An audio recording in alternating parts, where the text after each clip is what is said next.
Hello, everyone. Welcome back again to Better on Blockchain. My name is Chris. I am the CEO of Reach, and this is Jay. Hi, everyone. I'm Jay McCarthy, the CTO of Reach. So once again, for a second episode in a row, we decided not to do the traditional Better on Blockchain and rather kind of talk about basics of blockchain, because there was another topic that has been coming up quite a bit lately, and we just want to talk about it. So Jay, you want to kind of intro the topic? Yeah, so there's this idea that people talk about a lot called a DAO, and a DAO stands for a decentralized autonomous organization. And we're going to dig deep into what this is. And, I am the extreme theoretician of the two of us. And so I want to start off with the question, what is even an organization? Because you can't say what a decentralized autonomous one is until you say what an organization is. All right, go for it, Jay. So I'd like to think of an organization as being something that has resources, it has actions, and it has some way of deciding what actions to take. So this is obviously like a really abstract thing to think about, but I think that it applies to lots of different situations in the world. So for instance, like a club, they, are going to make announcements about how we're having, our ballroom dance meeting on Tuesday. And so they have some procedure to decide how they, make that announcement. And the fact that they do the announcement is like, the action that they take. And then the resource that they have is sort of like they have their voice. You know what I mean? It's like they're uniquely the ones saying it. And, maybe they have like club dues or something like that. That's like a really lame organization. But I think that this concept scales to very, very big organizations, like governments and companies. They have clearly identified resources, like, they have these vast, different kinds of treasuries of different, different assets. They have, their stocks, they have their, their cash reserves, and their actions are mostly about paying people. But also, they can make utterances like clubs can, and they can, sell stuff. They can cause things to be made. And they also have their own procedures for deciding what actions to take. All right. So an organization is a group of people that make decisions of something happening. Is that right? Well, I mean, you said group of people making decisions. Or a group of things. I think that the organization, it is the resources. It's the combination of these three things. Because I think that people assume that like a DAO, and we haven't really got to the DAO part, but people assume organizations are going to do something like voting. You know what I mean? Many popular DAOs are based on voting.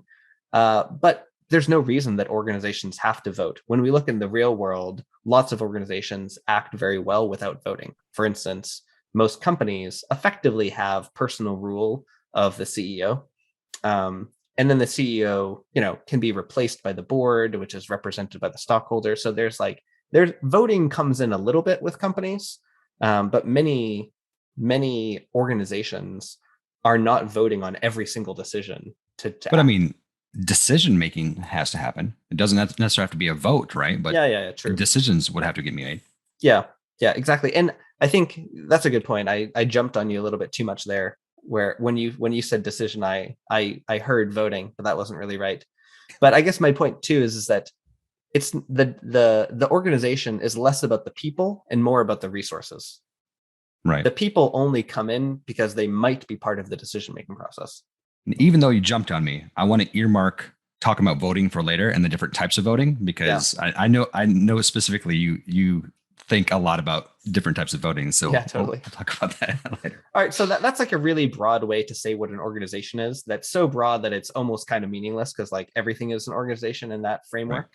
Right. But I think that the big thing that's hard about organizations is that the decision-making process is not directly connected to the acting process. So have you ever been part of an organization where the organization, quote, decided to do something, but that thing didn't actually happen? All the time. I mean, yeah, for 100%. So like, what's an example? I can think of some silly ones in my family and stuff like that. I mean, there's been multiple times, I mean, with companies that I've managed before where We spend a lot of time strategizing about an amazing thing that we're going to do, and then it just never ended up happening. Yeah. That's happened several times. And there's different ways that things fail to happen. One way is like you tried, but you just weren't good. Right. And that's that. I think that in that situation, the action happened. It was just a failure. But I think Right. another thing that happens a lot is, you decide to do something, but really you decide to tell someone else to do something, and then they don't actually do it. Right. So there's like a fancy term for this in economics. It's called the principal agent problem. And the premise of the principal agent problem is that someone owns something, they're the principal, and they hire somebody, the agent, to actually carry out their goals of how they treat that thing that they own. So, for Sure. instance, the board is the principal, and the CEO is the agent in a normal company. You might think of like, I don't know, in like an old fashioned farm or something like that, there's like the person who owns it, and then there's the person who actually like runs the farm. That's kind of Right. like a classic example of a principal and an agent. And so the Yeah. principal makes decisions, and they are interested in sort of themselves, but the agent is interested in themselves. And so they will often do things that benefit the agent, but not benefit the principal. And the principal agent problem in economics is trying to figure out creative incentive structures, basically, to align their interests. So why am I talking about this? I mean, I do know that I have told my kids to clean their room like 3 times today, and it did not get done. Yeah, totally. So this happens. I would assume that you're probably talking about this because of the autonomous part of the Dao. Exactly right. So the key adjective there, autonomous, means that the decision making process automatically causes the actions to take place. There's no sort of like capricious will of humans deciding that maybe I won't actually carry out that demand Right. of the decision making process. That the decision happens automatically, Right. and we don't really have examples of autonomous organizations in sort of like the real world. Kind of we do with machines, because machines basically provide a user interface, which is kind of like the decision making apparatus. And when Mhm. you press the button, it automatically happens. There's no one that like has to decide to quote really do it. It happens Right. automatically. And so So an autonomous organization would be one where if, for example, the board decided to sell shares, they were like automatically sold. It didn't there what we it When the board decided to sell shares, that didn't mean that they decided to ask somebody to press a button to then sell the shares. so why have we been all of a sudden hearing so much about DAOs now rather than never before? Yeah. So the thing is that um, the only way to do things automatically is for those resources and those actions to be able to take place automatically without any intervention. And the thing is that intervention by humans is sort of necessary when you're like moving around pieces of paper, or when you don't have a way to trust the decision making process. And when I say trust the decision making process, I don't mean trust that the decision making process is wise or something like that. What I mean is like actually trust that the decision making process really ran. So clearly, people are very suspicious of computer voting machines, at least in America. Yep. Um, and those are situations where, the decision isn't even automatic. You know what I mean? It's like it's still part of this. It's like input to this larger process. But imagine if we were going to, like you and I, for instance, and our friend, were going to, I don't know, combine all our bank accounts together and then vote on how to spend the money. Um, then we need to like tally the votes somehow. And maybe I suggest, you know what, guys, how about, obviously we're going to have secret votes. So what we should do is, Chris, you send your vote to me, and then Brian, he'll send his vote to me. And then, I mean, I'll just know what my vote is because I'll just keep it secret from you guys. And then I'll just release the money, with however things vote. That seems fair. Yeah, exactly. Because I'll just make sure that it's secret. I won't tell you guys what the votes are. And it turns out that everybody wants to give their money to me. Oh, wow. I mean, yes, that would make sense. It feels like what you just described is actually what we're doing right now with Reach. Is you and I are putting all of our livelihood and everything, and you and I now vote to do it. So maybe like using how would using a DAO work in a company setting? Yeah. So I want to get there, but All let's right. just like back up just a little bit. So in that scenario where Jay receives the secret votes, the problem is that Jay is trusted. Now, Jay is trustworthy, but like if we gave it to Brian instead, he's not trustworthy. So we can't do that. Of course not. Yeah, exactly. So the value of the DAO really comes from this next adjective, which is the decentralized. So we Okay. call it a decentralized autonomous organization because it runs on a decentralized consensus network. So decentralized consensus network is the fancy term for what people commonly refer to as just a blockchain. A blockchain Right. is like a tool that you use to make a consensus network. Consensus means agreement. So everyone agrees on the outcomes of what happens. In this case, we're agreeing on the outcome of the decision making process. And it's decentralized because there's not a single central agent that is trusted and in charge of carrying out the operation, that collaboratively the entire network executes the algorithm in a way that there's no one place where you can, quote, attack it and change the outcome. And there's no one person or one group that has trust in the system. So Right. because it is decentralized, it is trustworthy, and therefore it can be autonomous because we can make it so that when the decision making algorithm releases an action, it immediately actually happens. And this is also enabled by the fact that typically consensus networks, in fact, also have resources because they have tokens and their currency and all of those sorts of things. And those are the resources of most DAOs. Okay. But do tokens are they the only thing that can be the resources in a DAO? Yeah, so this is kind of the thing that I was saying before. Like some DAOs, their resources is like their identity. Like the fact that you are the DAO, sorry, the fact that the DAO is its own thing is itself its own kind of resource. So as an example, the U.S. Surgeon General, I'm sure that they have a budget. I have no idea what it is, but the more important thing that they have is they have, I am the U.S. Surgeon General. The U.S. Surgeon General says, Right. vanilla ice cream is not a flavor. You know what I mean? Like the Right. fact that they can say things is what makes them powerful. And so the DAO is like that. So a DAO could, in fact, have no resources. A It could DAO could be have, a Twitter account. yeah, exactly. The fact that the DAO did this, and in fact, there are DAOs like this because basically DAOs that are so-called oracles, effectively, this is what they do.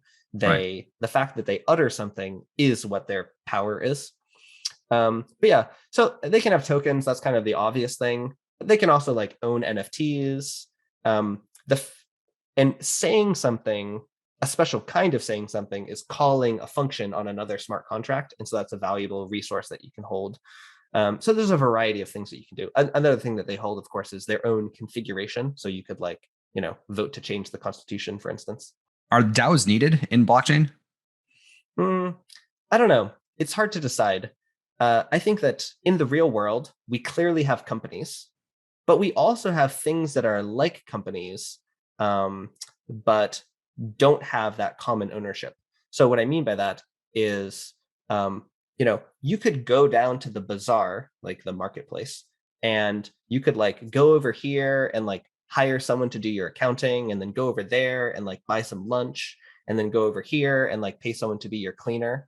And you could actually like individually hire a whole bunch of different people to do Right. a whole bunch of little individual tasks. And that's like you buying a particular service that you need. But instead, many of those things that I mentioned, in fact, companies actually combine all those together under one roof. So they would have, their own accounting department. They would have cleaners. They would have like a cafeteria. They would have videographers rather than like hiring external ones. And so that tells us that given that they're freely choosing to do this, there's some benefit for combining those things or centralizing them inside of one group. This is called the theory of the firm in economics. And so the theory of the firm is basically like, why do firms exist at all? And there's a wide variety of answers to this question. But the main idea is sort of like every time you like interact with people, like renegotiating with them, like what the terms are, is expensive. So Right. if you have sort of that constitution about how we're going to work, it makes it so that it's simpler. I can hire you, like you're going to make all my videos for this long period of time. And because you're making it for this long period of time, we can like negotiate once. And it's sort of like the fact that we've done that makes it easier to do this work in the future. So I think that that's kind of a justification for why DAOs exist.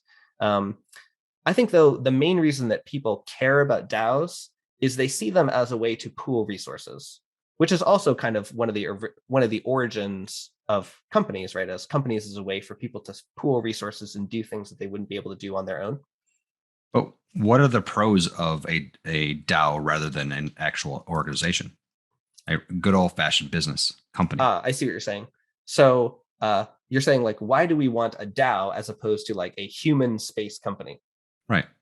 Yeah, I mean, I think that this autonomous quality is like a claim that you can make to your customers or your stockholders or something like that. So, like Jay and Chris are really trustworthy, but you can't look at our source code and be really sure that we're going to really do what we say we're going to do.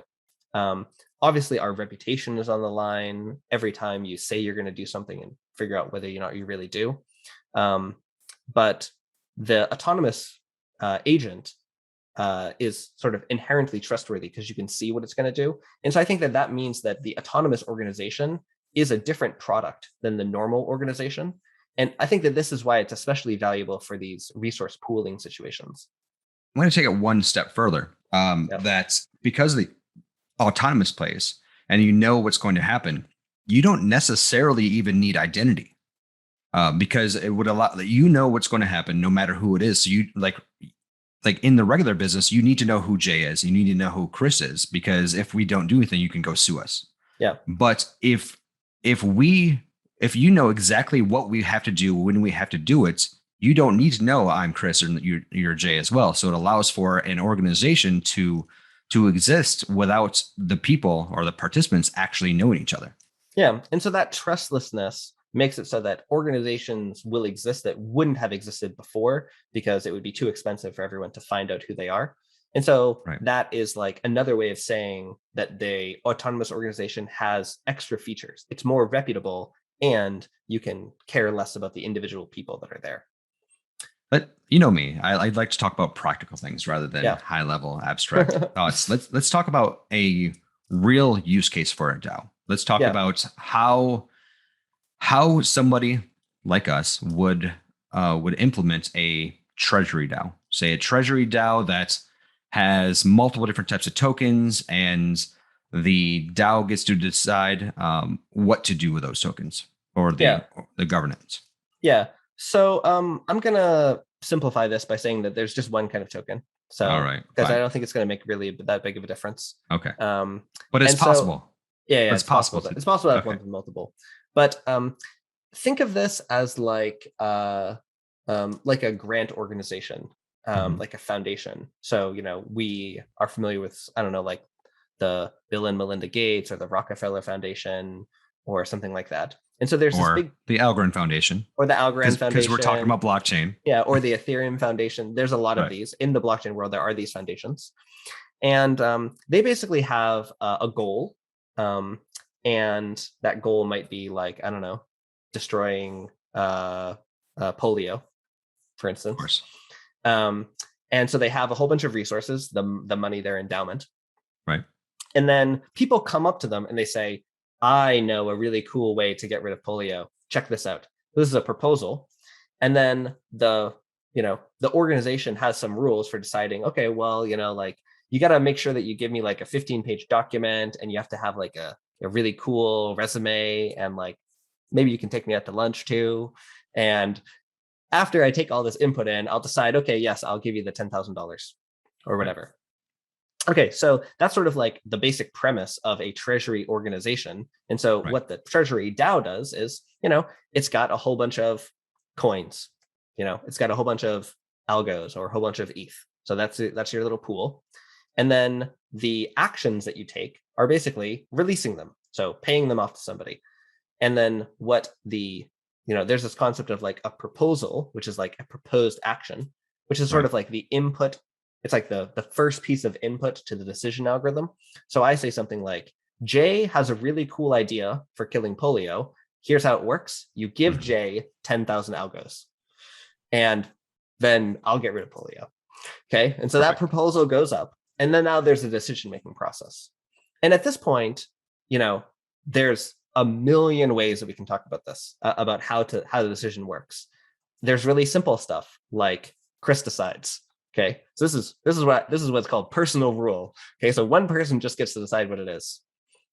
Then, there's sort of simple voting. So like there's some concept of like the members of the DAO, and they could just have a vote.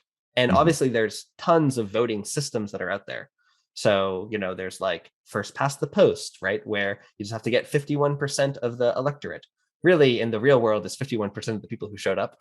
But you can which is a problem in DAOs recently. Yeah. So, I mean, you could change it. So you could say, well, it's not 51% of the people who showed up, but we could actually just say, well, you need 51% of the people, period. Or you could define a quorum where, 30% have to show up. And then of the people who showed up, half of them have to decide. So there's a large theory of voting systems. And, so that I'm a theoretician, right? Of course. Yeah. So have you ever heard of Kenneth Arrow's Impossibility Theorem? I have not. Can you please tell me about it? Yeah. So this guy, Kenneth Arrow, he got the Nobel Prize in economics. And How long ago? I believe it was in the 50s, but now I want to double check. I'm searching right now. Impossibility Theorem. Okay. When did he get it? He published it in 1951. So I was right in the 50s, but I don't know when he actually got the Nobel Prize. What? I'll give it to you. Yeah. Close enough. Okay. So basically, people really like what are called ranked choice voting systems, right. Where rather than just saying yes or no, we would say like, okay, there's 5 proposals. So proposal number 1 is Jay is the president. Proposal number 2, Chris is the president. Proposal number 3, my cat is the president. Proposal number 4, I don't know, like Arnold Schwarzenegger. Okay, I like Arnold. I'm a kid of the 80s. Okay, so anyways, so we can rank these. And the thing is that whether or not your rankings are actually input to the process, people actually in fact have preferences. You know what I mean? They have rankings. The real question is like whether the algorithm knows about them. Okay, so the Arrow's Impossibility Theorem basically says that you cannot create a voting system that always satisfies these 3 properties. Property number 1 is that if everybody likes Jay over Chris, obviously, then the voting algorithm will guarantee that Jay will win over Chris.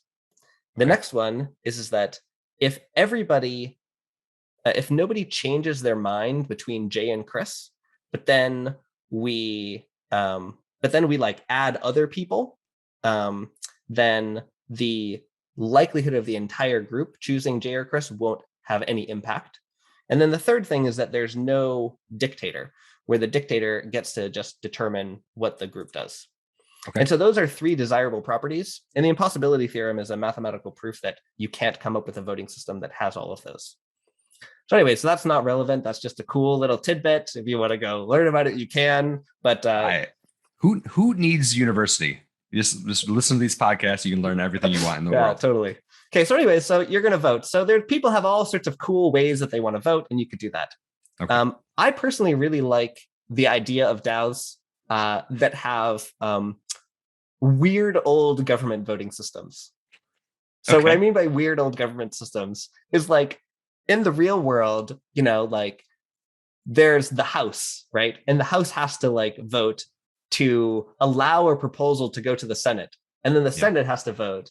And then after the Senate votes, then the president can veto it. And in fact, where did these House and Senate members come from? Well, there was another vote among all the members. Right. So you could totally make a DAO that like recreated the fascinating structure of American democracy in their DAO. And you could also do weird stuff too, like, have it be that I don't know. You could like sell your votes, which is pretty fun. You could have it be that your votes are a proportion of like how much capital you invested in the DAO originally. So there's Yeah. all sorts of creative ways. And that, by the way, capital-based DAO, that's basically how most companies run their votes, right? Because you basically the individual shares vote, not people. You could, I mean, the you could incentivize the actual voters as well. But yeah, let's keep going. Like, we're actually way off topic, by the way. I asked you one thing a while ago, and we're way Yeah, off of sorry. that. It's just so fascinating because there's so many different angles on this. This So is anyways, this is now the J show, just so yeah, you all know. sorry about that. Sorry. It's just so cool. So anyway, so there's so many cool options. And so I think you said, I think the original question was like, what do we do with the treasury DAO? Let's build a treasury down. And Yeah, let's bring it back there. Like, okay, yeah, so what do we do DAO. to build a treasury DAO? Yeah, so we're going to make a smart contract that's going to hold the tokens. Okay, so that's sort of like obvious. Right. Then what we're going to do is we're going to have a way for people to submit these proposals.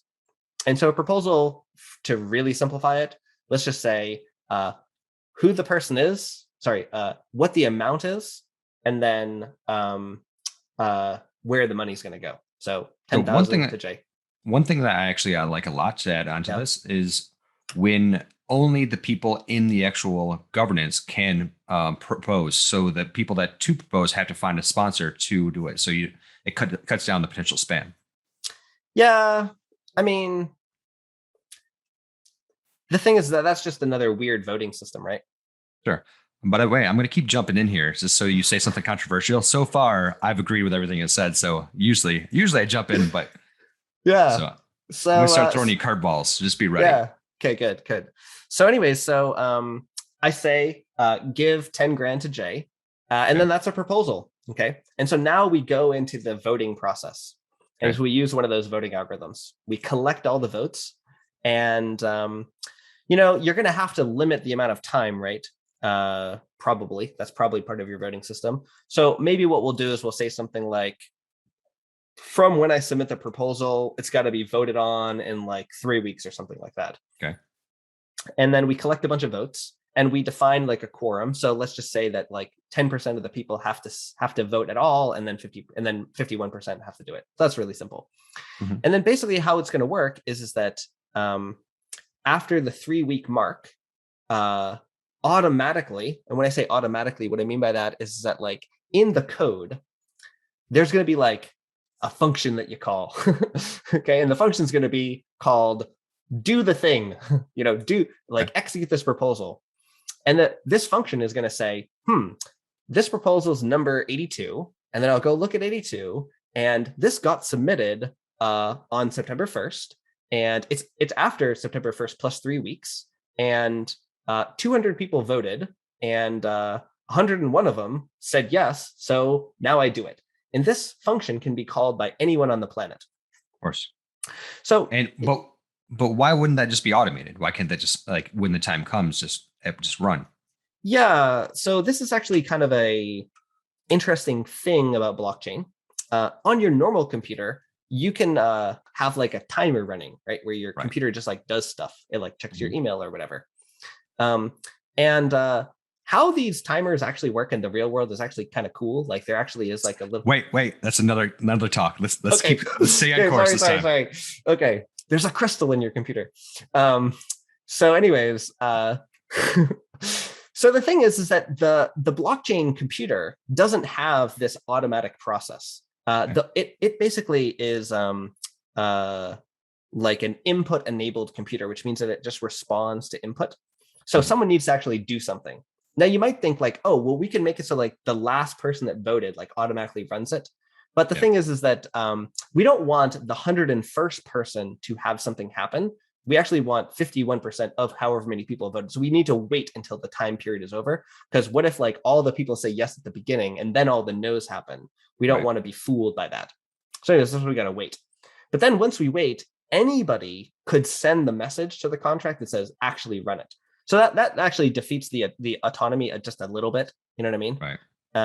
Because if nobody does anything, nothing happens. If nobody does anything, and it's not so much if nobody does something, it's like Jay really wants to get that 10 grand. So I'm trying to send the message, but Chris has like cut the cords to my house. And then, I drive down the street and he like spams Starbucks so that Starbucks can't get any packets out. You know what I mean? So like there's kind of this hole right there. We can talk about maybe fancy voting systems that can get around that. Of course, fancy voting systems, right? The real problem is that just make sure that everyone has to vote, right? Right. So there's the quorum is 100%. And then if you know how many people there are, you can make sure that the last person wait until you're 100% done. Well, you wait until you're 51. Wait until you're 51% yes. You don't need to wait until everyone's voted. If you only say yes if 51% of the entire electorate has said yes.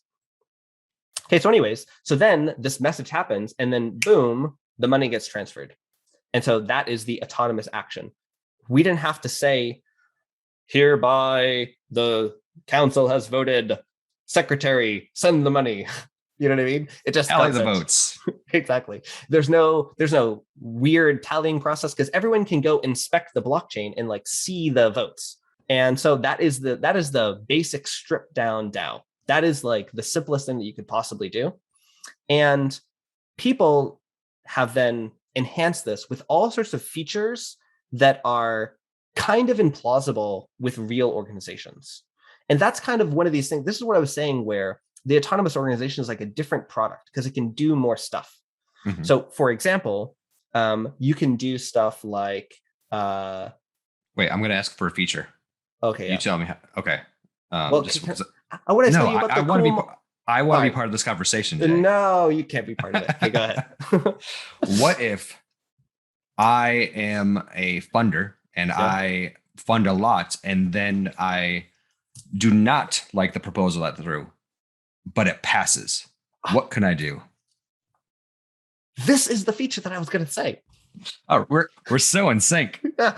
Okay. So Moloch DAO has this feature. They call it rage quitting. Mm-hmm. So the idea with rage quitting on Moloch DAO, and I apologize to Moloch DAO if I do not describe this perfectly. Think I'm describing a cool rage quitting feature, and I'm saying Moloch DAO is awesome. Okay. So okay. I'm not. If there are any flaws in what I say, they're flaws in me, not Moloch DAO. Moloch DAO is cool for having this. Maybe Amin will watch this and then comment.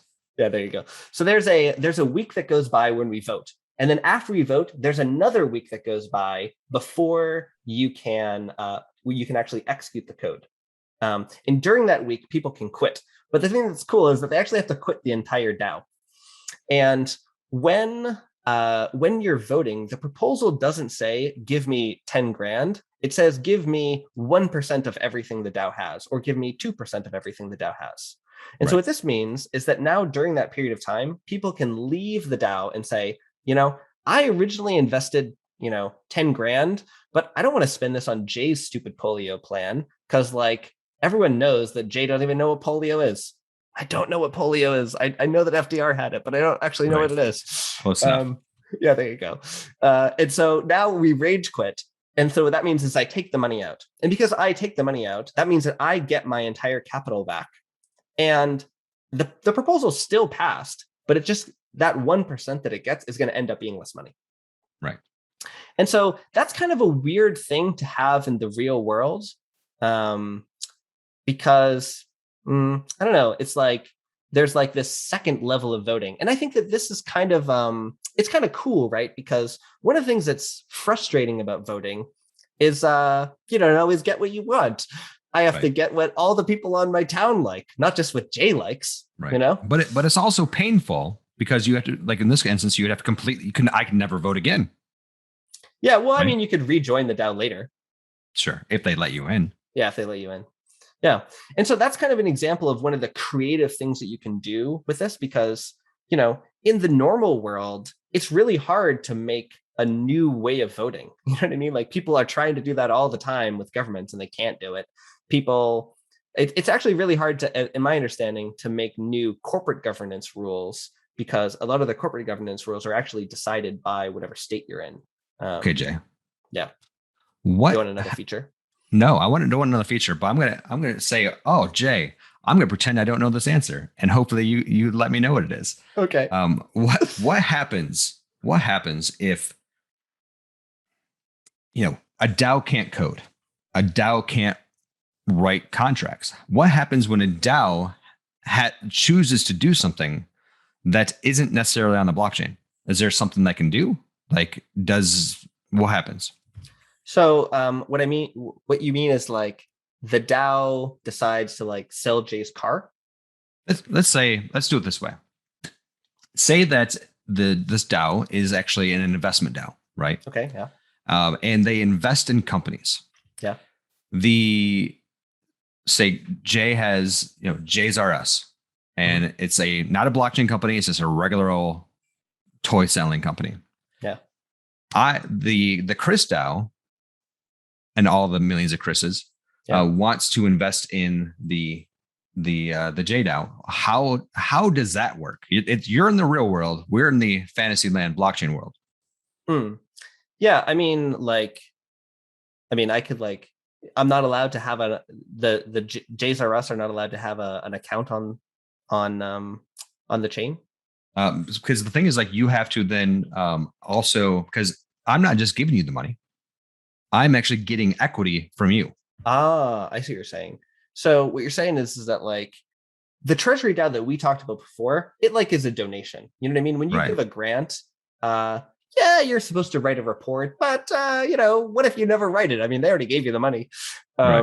So basically, like the only reason that you actually do what they tell you to do is probably because you want more money in the future. Sure. But that's not the way that like normal contracts work, where when you invest in a company, like they actually have to pay you dividends, or they actually have to let you vote, or they actually have to do these things later.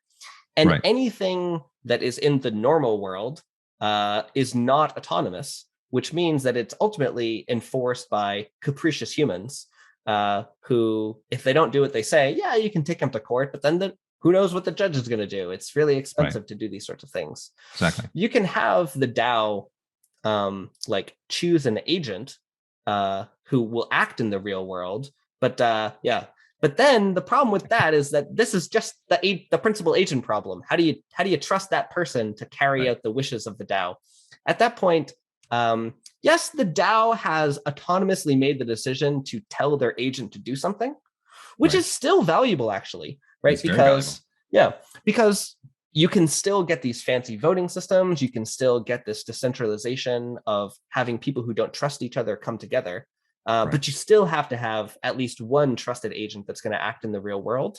And I think one of the things that is a little bit frustrating sometimes with the blockchain world is that people think that if something isn't perfect, it's not good at all. And I think that this happens is an example all the time. Yeah, I think that this is an example of that. People would look at this situation of having the agent of the DAO out there in the real world, buying companies, doing things, and they would say, "Oh, well, we can't do that because that's not a real DAO." But I think that it provides a valuable service, and it's no less trustworthy than your current investment company when you go invest something in Vanguard. I mean, you're just asking them to do something. Yeah, we hear all of this a lot in oracles.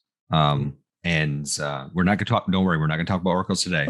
But when we do talk about oracles, maybe next time, we'll talk about the oracle problem. And this is one of those big things that people are like, "Oh, there's an oracle problem. Let's throw everything out and let's not do blockchain at all," which is wrong. Yeah. So, one of my perhaps contrarian perspectives is that I don't think that a DAO is decentralized, really. It's decentralized because it runs on a decentralization network.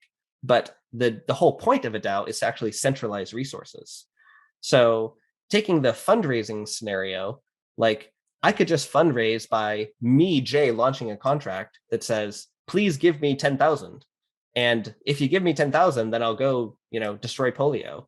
And there's no reason to involve a DAO in fundraising because the DAO, the whole point of it is that it centralizes resources, makes it so that some voting algorithm is going to decide what happens to a whole bunch of people's money, which means that the whole point of it is to make it so that if Jay, Chris, and Brian pool our money and Chris and Brian decide to do something, Jay can't do anything about it. So it's just a way of taking Jay's money without his permission. I mean, I'm giving permission beforehand by participating in the DAO, but anything that could have happened that everyone wanted, like if a DAO had 100%, if you had to get to a 100% threshold, then all of those things would have happened anyways because I would have just given the money. And the only time that the DAO exists then is for when there's less than 100%, which means that it's just a scheme for taking money from someone who doesn't want to give it away to this particular project. I mean, with that attitude, is anything truly decentralized then?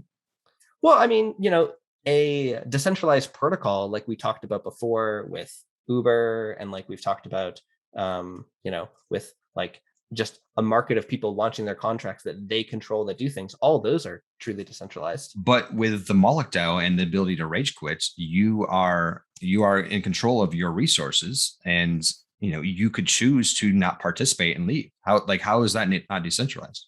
Well, this is actually my point. My point is that anything that the Moloch DAO would have decided, imagine that everyone who votes no always rage quits.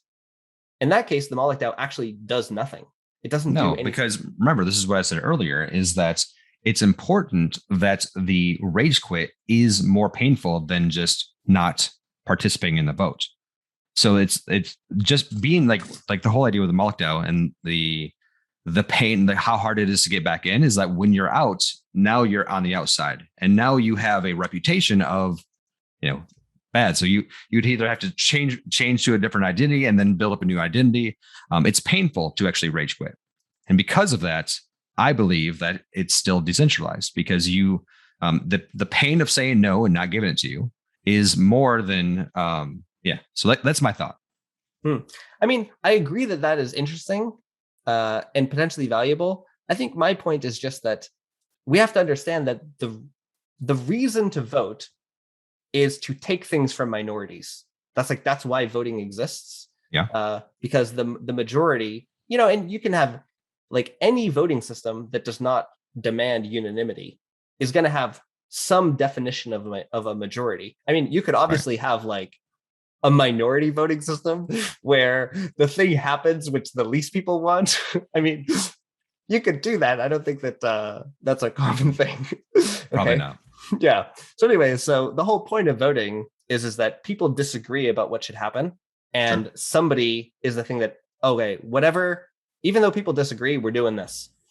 And so I think that is a little bit unsatisfying, because when I look at blockchain, the thing that I find really cool about it is the idea that like you could individually control all your stuff, and you could donate to exactly the stuff that you like. Like for instance, you really like national parks, but you only like national parks that have swamps in them. And who cares about these mountains? Give me a break, mountains. And so you want to support the park service, but only if they're swamps. You can do that if each park is its own charity that you can directly donate to. So let's circle back at the whole stance that's maybe I don't fully understand what you mean by this, but maybe everybody out there listening 100% gets it. So tell me again, why are DAOs not decentralized? Because everybody can control their own vote, and they're completely separate. And yes, you're completely right. The whole idea of a organization is to, take from the minority and go with the actual market. So how is that not decentralized? A DAO has like a pool of proposals, and these proposals are decided upon by the DAO itself as a central unit. And people influence the DAO, and then the DAO does stuff to proposals. In contrast, my claim is that any proposal could itself be its own independent contract that existed separately from everything else. And the way that proposal worked is that it would allow people to give the resources to that proposal. And if the proposal reached the quorum of being able to do the action, then it would carry out the action. And if it didn't reach that within some period of time, then people could take back their resources. So if this were the case, then my claim is that everything that a DAO can do can be done by these individual proposals, except for two things. Thing number one is the centralized voice, where this DAO did this thing. And then the other thing that it can't do is it can't take things from people who didn't want to give it to them. So is a hive mind A centralized mind? I don't know what a hive mind actually is. You know, like a hive mind in I don't know, Starship Troopers is like a magical brain that, you know, controls things from far away, that is centralized. And the fact that it's Like, I centralized, get, you're and touche. yeah, in all of the in all of in my mind, the whole point of hive mind in media is you go kill the central processing unit and then you kill all the bugs. Right. You know, you gotta avenge Rio. So um I'm just trying to figure out what a decentralized organization would ever look like. so a decentralized autonomous organization. Right. Yeah, Exactly. What would that my even point, look like? yeah, my point is that a decentralized organization is the bazaar. You know what I mean? It's just me standing on the corner being like, donate to my polio fund. You know, it's like Right. So we you would think like you're saying that Kickstarter is a decentralized or DAO. basically, It's a yeah, DD DAO. except that Kickstarter, you know, obviously they take a portion. By You know the what I way, mean? I mean a decentralized Kickstarter. Yeah, So like totally. Yeah, fundraising. yeah. Anybody that wants to pay can pay. But the issue though So with that, a treasury DAO slash foundation, the decentralized version of that are individual, you know, Kickstarter contracts floating around. And the thing that they can't do is they can't take money from people who don't want to support the project. But in right? Treasury DAO can. This is a very interesting conversation because we're getting into like because a lot of people can combine decentralization with trustlessness and a lot of like the features of blockchain, and you can have trustlessness without decentralization, is what you're saying. Exactly. And that's valuable, right? And of course, the thing that's weird is that they are decentralized just at a different level. Right? It's like the decentralization of the network provides this central unit that Right. the central unit is autonomous and trustworthy because it ran on this decentralization thing, but it doesn't have the true, you know, oov or whatever of decentralization. There's this other decentralization thing that could exist. Right. And I'm not saying that I think DAOs as we normally think of them are useless. I think that this idea of like pooling resources and you don't get to say on everything, like that's actually valuable. You know what I mean? Right. And sometimes you actually want that. Like 100%. yeah, maybe for instance, I actually like really trust you, Chris. I like, and Yeah. this is actually true. I in fact trust Chris. And so I like being overridden by Chris sometimes when we're making decisions because it means that he has information that I don't have. And if my goal is to like do good in the world, let's say, because that's kind of what a foundation does, it has some notion of good and it wants to do good. It's kind of nice to like have a process where we're like, well, I trust all these people, I trust this process, and I know that if it gives off money, that's actually better than what I would have done before. And so I guess kind of what I'm saying is that although this rage quitting feature is cool and cute in Moloch DAO, I kind of don't like it because it implies that the people who want to rage quit, like, what's wrong with them? Why don't they support the DAO? Right. I mean, that's a great point. I mean, especially in investment, people want to listen to the majority as far as investment goes. And so you get in the group that tells you where to invest your money and you go with the group, because if you could invest better than the rest of the group, why are you in the DAO in the first place? Yeah. So something that I thought you were going to go with this idea of the investing in the company is you know, when you invest in a company, you expect to get dividends, right? To get paid back, and so it's kind of unsatisfying if you can't do that on a DAO, because I don't want to just say, "Oh, just give Jay $10,000 for polio." I want to like, you know, give him $10,000 for making, you know, the polio. I don't know. Let's go to my toy company. I'm going to make toys of FDR. So I'm going to make FDR toys, and then I'm going to sell them, and then I'm going to make more than $10,000, and then I'm going to give some of it to you guys. Perfect. Yeah. The thing is that like, how do we enforce that Jay actually gives the money back? And so if he's selling stuff in the real world, like, can't do anything. You know what I mean? Right. But maybe what I do is, I don't know, I take your $10,000 and I like mint NFTs. There and you then go. The NFTs pay royalties to the original DAO. But like, why did I need your capital to do that? Because like the whole reason that you get investment, right, is to have capital so I could like, you know, Jay, you have to pay for marketing. So you got the investment from the DAO. So yes, that's why you do it. Yeah, there you go. Okay. I don't actually need to like, make the most beautifulest bytes. Right. Yeah. So anyway, I think that it's really fascinating to try to think about basically taking things that exist in the real world, trying to blockchainify them.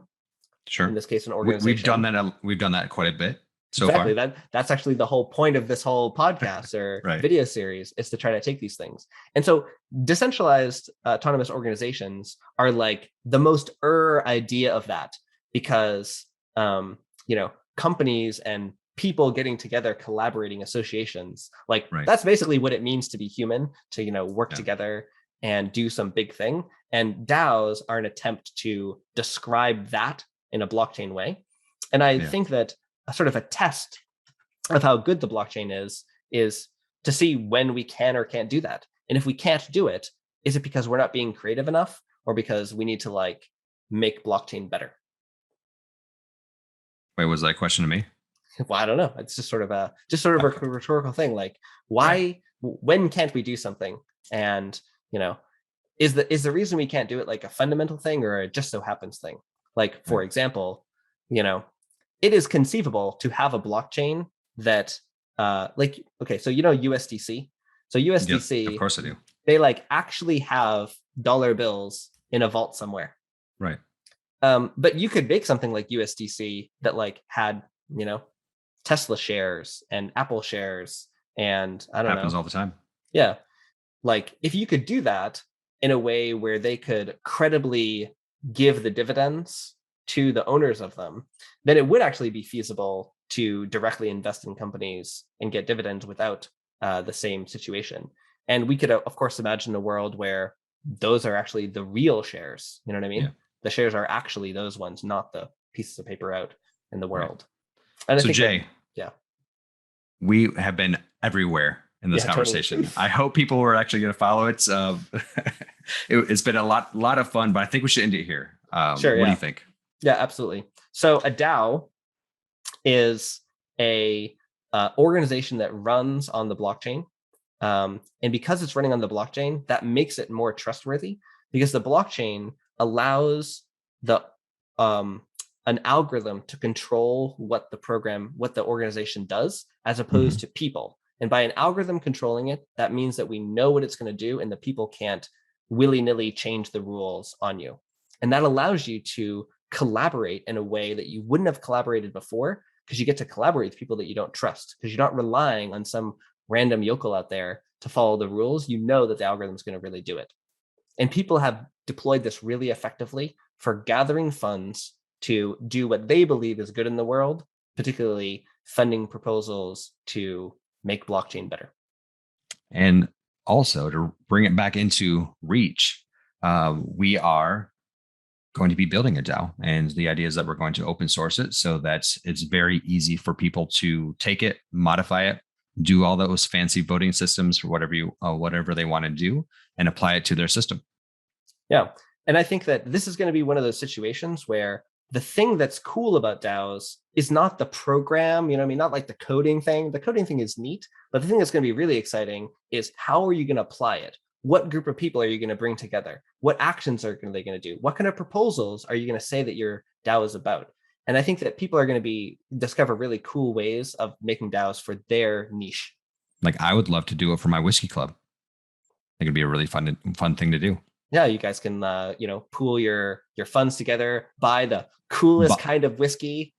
I don't even know a barrel of whiskey. I don't even know what whiskey what would be a cool barrel of whiskey, but there's got to be cool ones out there. They are out there, I can promise you, Jay. All right, excellent. Well, thank you everybody once again for listening to us. I am Chris and this is Jay, and we are the CEO and CTO of Reach.